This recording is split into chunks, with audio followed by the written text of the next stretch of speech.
Okay, my dear students of 11th class, we are again present with fresh topic, fresh numericals on previous topics, numericals on errors and numericals on application of dimensional analysis. तो बच्चों पूरे जोश के साथ आप लोग कर रहे होंगे, जोश और जुनून होना चाहिए जीत का बस फिर आपको सक्सेस मिलेगी ही मिलेगी। तो हम जो क्वेश्चंस कर रहे थे एरर पे उसी को कंटिन्यू करते हुए आगे बढ़ते हैं। डायमेंशन पे, एरर पे, ये सब क्वेश्चन करेंगे।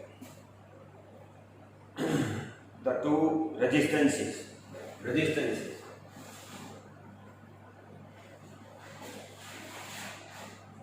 Question number 1,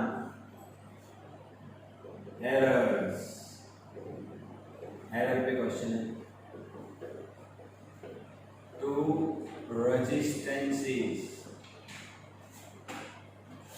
R1 plus minus delta R1 is equal to 100 plus minus 2 and R2 plus minus delta R2 is equal to 200 plus minus 4. This is ohm, symbol of ohm. So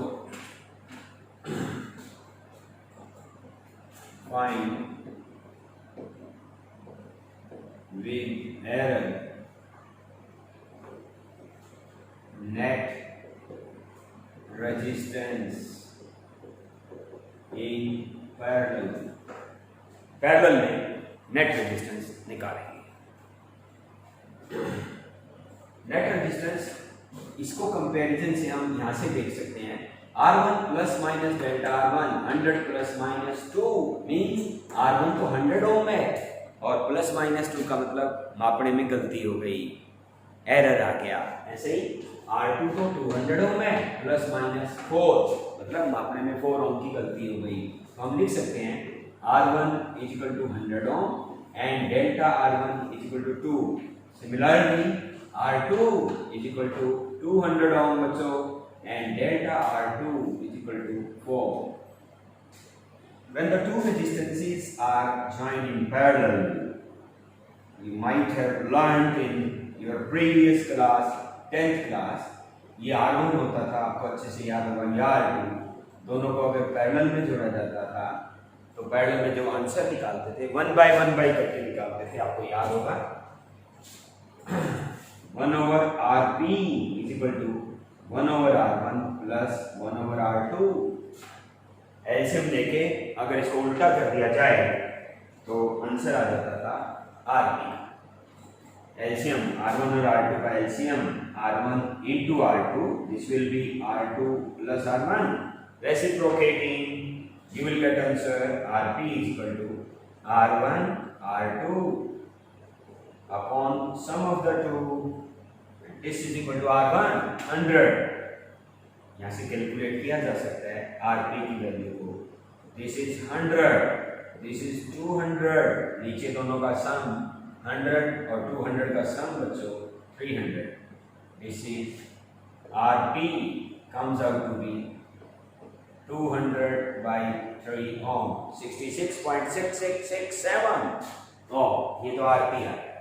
अब error operate करेंगे तो इस फार्मूले को दोबारा से लिखेंगे बच्चों आरपी वाले को, और एरर कैसे ऑपरेट करते थे आपको याद है, पावर डिफरेंशिएशन करके। डिफरेंशिएशन में एक बार फिर बता दूं, डी बाई डी एक्स इसको बोलते हैं बच्चों differentiation of x raise to power 3।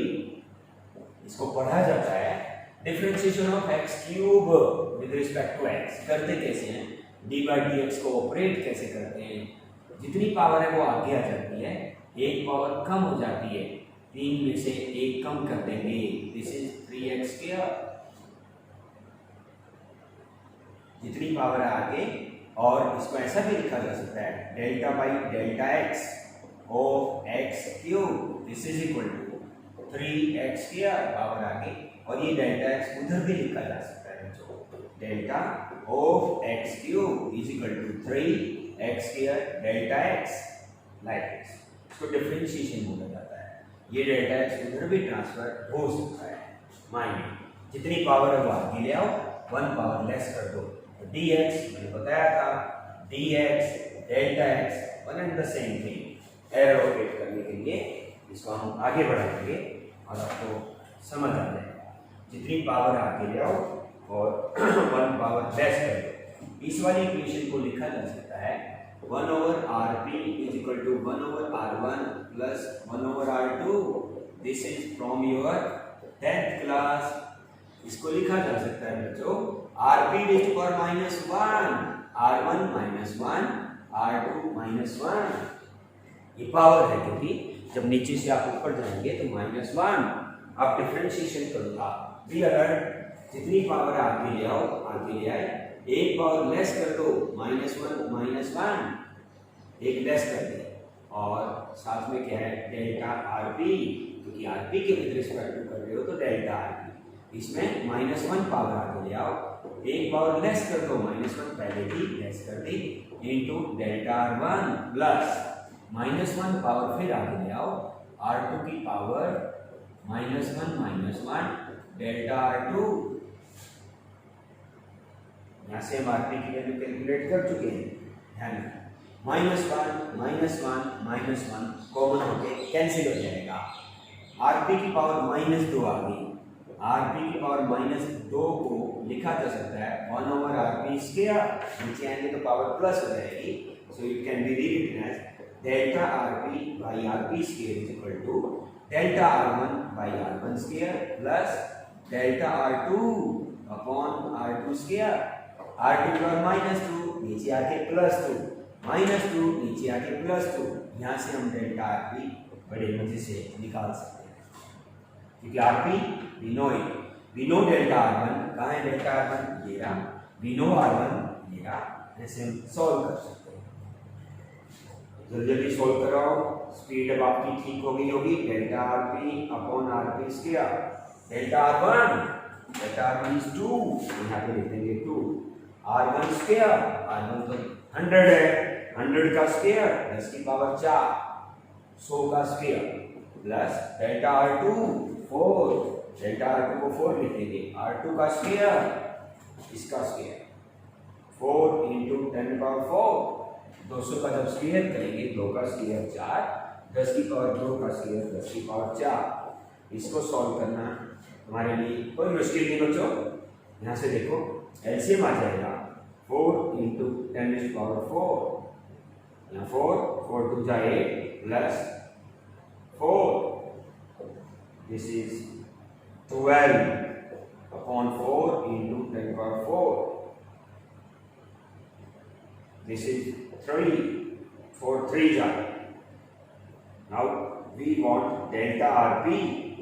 ये जो आरपी का स्केल है ये ऊपर चला जाएगा, यहाँ से क्या बचा 3 upon 10⁴ into RP square, RP square, this is 3 upon 10⁴ RP square. RP ये रहा, इसका स्क्वायर करवाओ, ऊपर है यार आरपी का स्क्वायर, 4 इंटू 10⁴ अपॉन 3 स्क्वायर 9, 200 का स्क्वायर ये हो गया, 3 का स्क्वायर 9 हो गया, दिस इज 10⁴ से ये कट गया, ये आ गया 1.333, 1.333।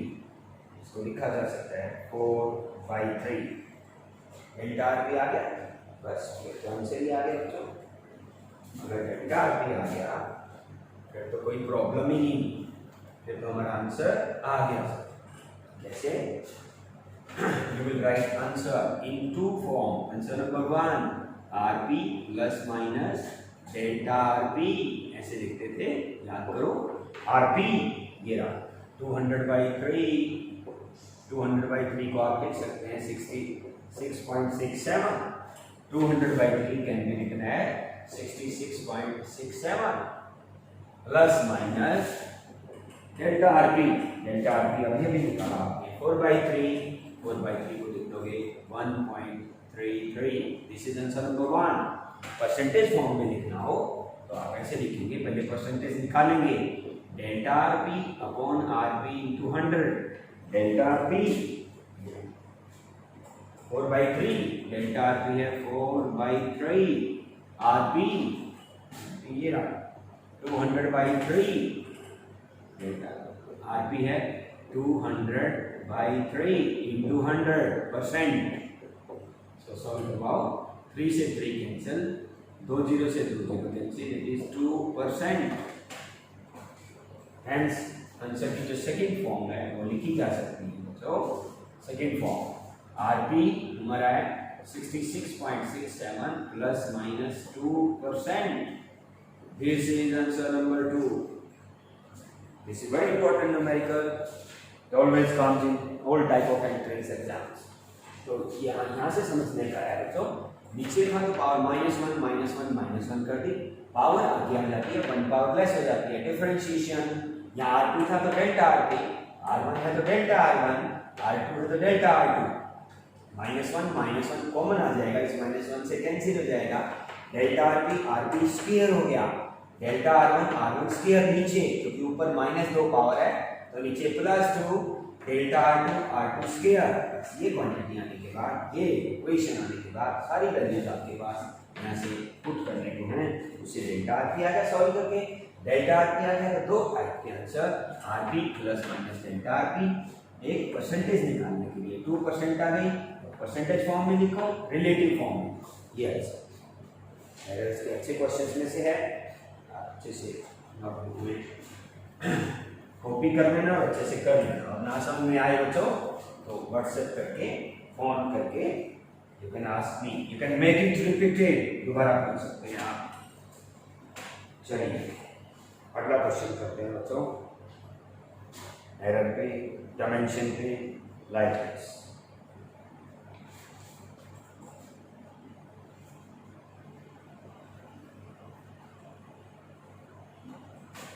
कैपेसिटी वाला हमने करा दिया था। Identify the quantity given by this, very important question, you have to identify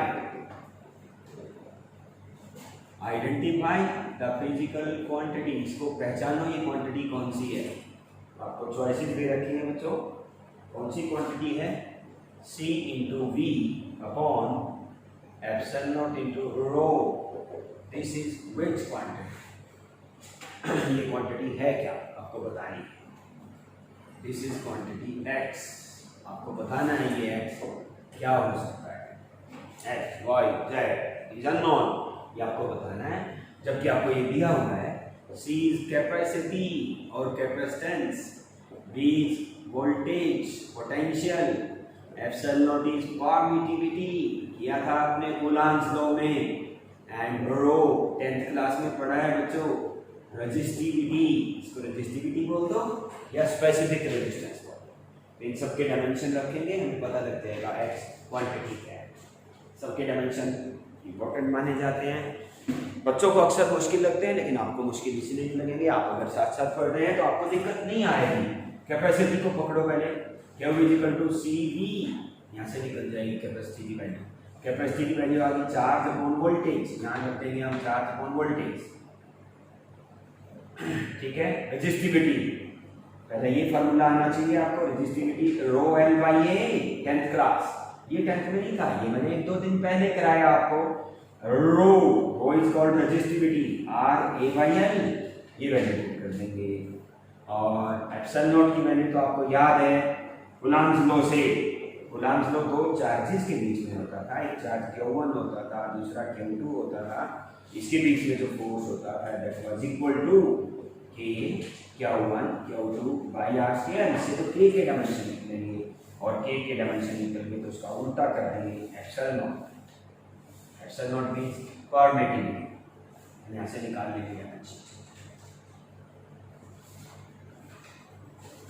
चलिए फिर एक बार पकड़ते हैं x क्वांटिटी को, C into V upon epsilon not into rho. C की वैल्यू मैंने बताया चार्ज अपॉन वोल्टेज, और ये V कैंसिल हो जाएगा, एप्सिलॉन नॉट की वैल्यू यहाँ से निकल जाएगी। देखो ये फोर्स कितना है, force comes out to be 1/4 pi epsilon not, K की जगह लिख दिया मैंने Q1 Q2 upon R square, so epsilon not can be calculated, this is equal to Q1 Q2 upon 4 pi f r square. This value can be written here.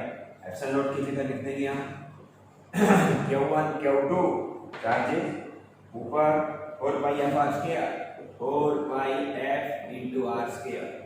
Rho resistivity RA by L, RA by L. एक charge तो दूसरे charge से dimensionally cancel हो जाएगा। 4 पाई का कोई dimensional formula बच्चों नहीं होता है, इसे फिक्स्ड नंबर यू नो, तो x क्वांटिटी को जज करना आपका काम है। फोर्स का dimensional formula m/t-2, distance square l square, this is length l, this is charge at and this is resistance. Resistance क्या होता था आपको याद होगा, resistance is nothing but voltage upon current, and voltage is nothing but work upon charge, and work is nothing but mL/t-2 upon charge। Charge को add लिख देंगे, ampere को ऐसा लिख देंगे, करंट को एम्पियर लिख देंगे। ये वैल्यू रेजिस्टेंस की। A is the area, area को लिख देंगे L स्क्वायर, रेजिस्टेंस ये वैल्यू, रेजिस्टेंस की वैल्यू है m L square t-2 a square a into t। इसको सॉल्व करेंगे। देखो बच्चों, m से m कैंसिल, l की पावर 2 और 2 4 है, यहाँ 2 3 4, 2 और 2 4, t की power -2 get cancel, t cancel, ampere cancel, ampere. So x is nothing but current। yes, आपको ये जज करना था कि क्वांटिटी x दी हुई है, c capacity, b voltage, permittivity, resistivity, कुल मिला के जब डायमेंशन रखेंगे सबके, तो x कौन सी क्वांटिटी आ गई सॉल्व होने के बाद, x के डायमेंशन एम्पियर वाले आ गए, और एम्पियर अगर आ गए, ampere is nothing but current. Answer से क्वेश्चंस में से है, आप लोग करना, समझ आएगा आपको। नेक्स्ट क्वेश्चन इज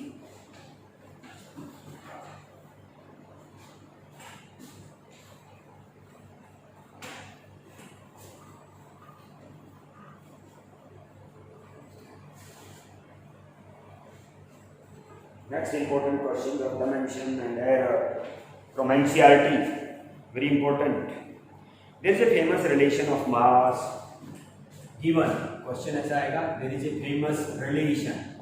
ये फेमस रिलेशन है बच्चों, जो कि क्वेश्चन में ऐसे ही लिखा आएगा, मास का वेलोसिटी के साथ रिलेशन m0 1 - v स्क्वायर। बहुत फेमस रिलेशन था, अगर बहुत फेमस हो जाती है चीज़ वो भूल जाती है। एक रिलेशन है जो मास को वेलोसिटी से जोड़ता है। m0 क्या होता है बच्चों, rest mass means mass of the body when it is at rest, it is relativistic mass बोलते हैं, रिलेटिविस्टिक मास, यानी mass of the body when it is in motion at any instant when it is moving with velocity v is nothing but velocity of body, उस body जिसकी बात कर रहे हैं, rest mass of the body. एक बच्चे ने याद किया ये रिलेशन, लेकिन ओवर कॉन्फिडेंस के कारण वो भूल गया। वो कहता है मैं भूल गया उस रिलेशन को, है ना। A student recalls this almost correctly, almost तो करेक्ट है पर पूरा करेक्ट नहीं है, but forgets where to put C, है ना। ये क्वेश्चन है बच्चों, ए स्टूडेंट फॉरगेट्स, भूल गया, forgets see, where to put, कहाँ पुट करूँ। वो कहता है सी मिसिंग तो है, मुझे ये याद नहीं है, सी ऊपर था, नीचे था, इधर था, दाएं था, बाएं था, he got forgotten। तो बताइए where to put missing C, where to put missing C, what is C? C is nothing but, ये तो बता दिया उसने कि C was velocity of light, जो आपने 10th में पढ़ा है, speed of light 3 × 10⁸ meter per second, you have studied। refractive index c upon v, velocity of light in air upon velocity of light in medium, वही c है ये। लेकिन वो बच्चा कहता है मैं भूल गया c कहाँ है। तो डायमेंशंस की हेल्प से आप ये बताइए कहाँ मिस हुआ। ये एनसीईआरटी क्वेश्चन है, हर बार पेपर में आता है, ये अच्छे से करना। अब देखो इसको कैसे जज करेंगे कहाँ मिस किया। m equal to m not 1 minus v square, कैसे ध्यान में आए। तो v वेलोसिटी, ये मास है, ये मास है, ये मूविंग मास है। Moving mass means mass of the body when it is in motion. ये रेस्ट मास है तो मास ही ना, इसके डायमेंशन सेम, तो नीचे वाली क्वांटिटी डायमेंशनलेस होनी चाहिए। और वैसे भी ये 1 है, 1 is a fixed number, dimensionless. ये वेलोसिटी का स्केल है। डायमेंशनलेस क्वांटिटी में से डायमेंशन वाली क्वांटिटी कभी नहीं घट सकती। प्रिंसिपल ऑफ होमोजेनिटी यही तो है कि वेलोसिटी में से वेलोसिटी घटेगी, वेलोसिटी के स्केयर में से वेलोसिटी का स्केयर घटेगा, फोर्स में फोर्स ही जुड़ेगा या घटेगा, वेलोसिटी में वेलोसिटी ही जुड़ेगी या घटेगी।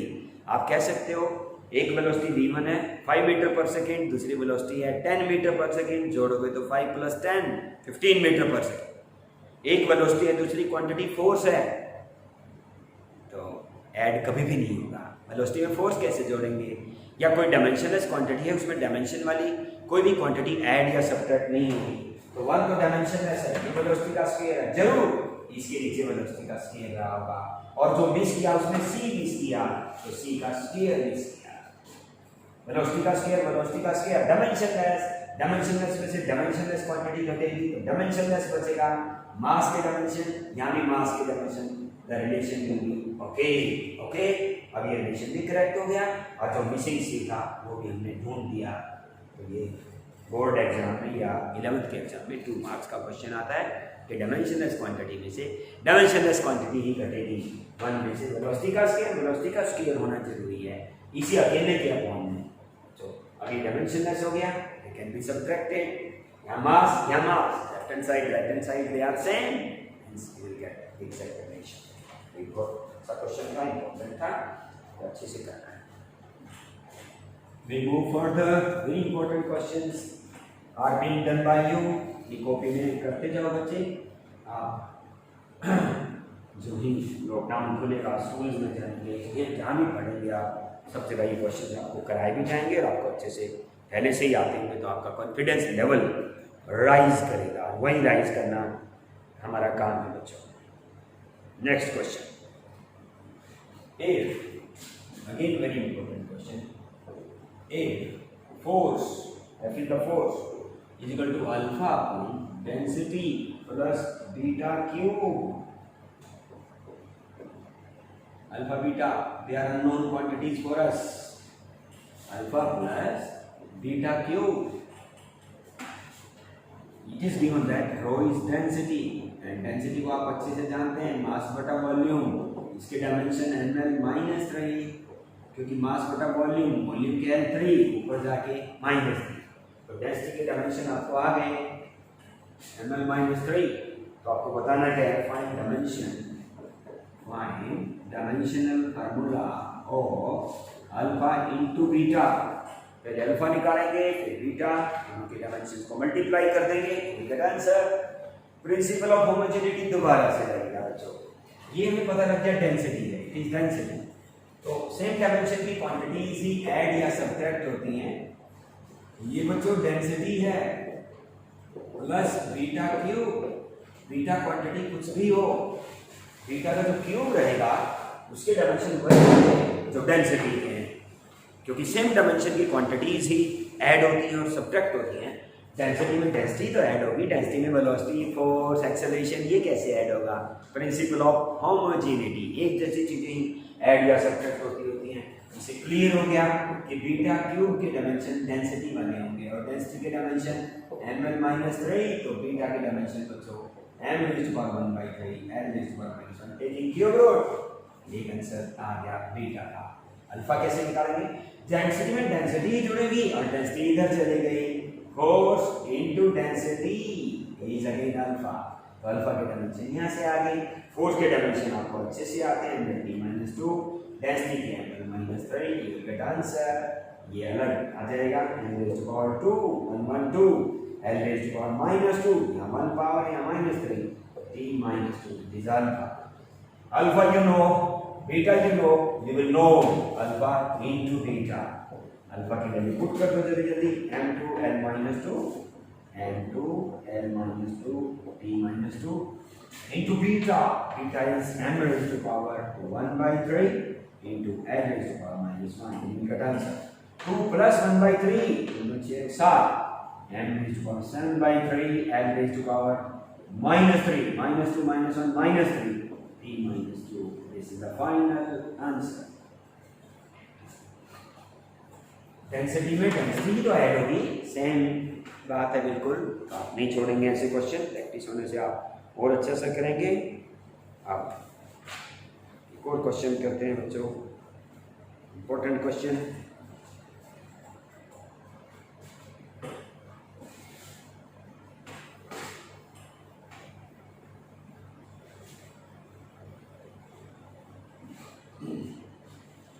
Calorie is the unit of heat energy. Very important question. Calorie energy की, हीट एनर्जी की यूनिट है। जूल एंड कैलोरी दोनों यूनिट होती हैं। It equals to 4.2 joule. 1 calorie it is given बच्चों 4.2 joule and 1 joule is equal to, it is also given 1 kg metre square per second square. It is given. Let us have a new system of units in which, okay, let us have new system। याद करो, एक system से दूसरे system में कौन ले जाता था हमें? डायमेंशन। सीजीएस से एनकेएस, एनकेएस से सीजीएस, या कोई नया सिस्टम भी बना सकता है, उसमें देगा कि मास इतनी, लेंथ इतना, टाइम इतना, तो नया सिस्टम भी बनाया जा सकता है डायमेंशन की हेल्प से। Let us have a new system. कैसा सिस्टम? इन विच, जिसमें क्या दिया हुआ है बच्चों, ये भी एनसीईआरटी क्वेश्चन है। Unit of mass it is given, unit of mass is alpha KG. वैसे 1 केजी को 1 केजी मानते हैं एमकेएस सिस्टम में। कहता है कि नया सिस्टम द मास की यूनिट को अल्फा केजी ले लेंगे, ये गिवन। और unit of length, unit of length आपको दी हुई होगी, this is what, beta metre. और यूनिट ऑफ टाइम दे रखी है बच्चों, यूनिट ऑफ टाइम दे रखी है, जैसे 1 सेकेंड होती है, लेकिन इसमें दिया gamma second, alpha beta gamma second. तो आपको प्रूव करना है, देन प्रूव। ये क्वेश्चन है कि 1 calorie to 1 calorie is equal to 4.2 alpha minus 1 beta minus 2 gamma 2 in नया सिस्टम है जो न्यू सिस्टम में 1 कैलोरी की वैल्यू ये आती है। ये प्रूव, लेट अस प्रूव। जब unit of mass alpha kg दे दिया तो यहाँ से 1 केजी की वैल्यू निकालेंगे बच्चों। 1 KG is equal to 1 by alpha new unit, 1 by alpha new unit, नया जो सिस्टम होगा वो unit of length beta metre, then 1 metre is equal to 1 by beta new unit, length की आ गई बच्चों। Unit of time is gamma second and 1 second will be equal to 1 by gamma new unit. This is 1 second. 1 second की ये value, 1 metre की ये value और 1 KG की ये वैल्यू आप प्रूव करेंगे। 1 कैलोरी जो हमें प्रूव करना है, 1 calorie is equal to 4.2 joule. और जूल की वैल्यू ये रही, जूल की वैल्यू क्या है बच्चों? केजी मीटर स्क्वायर सेकेंड की पावर -2। इट वाज गिवन, अब ये वैल्यूज 1 2 3 से चूज करके रख दो और प्रूव हो गया। Very simple. देखो 1 calorie is equal to 4.2 joule. 1 KG is equal to 1 by alpha metre square is 1 by beta square meter square। Second -2 second की जगह 1 by gamma की power -2। This can be rewritten as 4.2 alpha -1 beta -2 and gamma। यहाँ देखो बच्चों, gamma की -1 की -2 4.2 alpha minus 1 beta minus 2 gamma plus 2 answer hence prove. जो आपको प्रूव करना था प्रूव हो गया। तो एनसीईआरटी क्वेश्चन है, बहुत इंपॉर्टेंट है, और भी बहुत सारे क्वेश्चन करते रहेंगे, डिफरेंशिएशन करेंगे नेक्स्ट लेक्चर में। Mind it, have a nice time.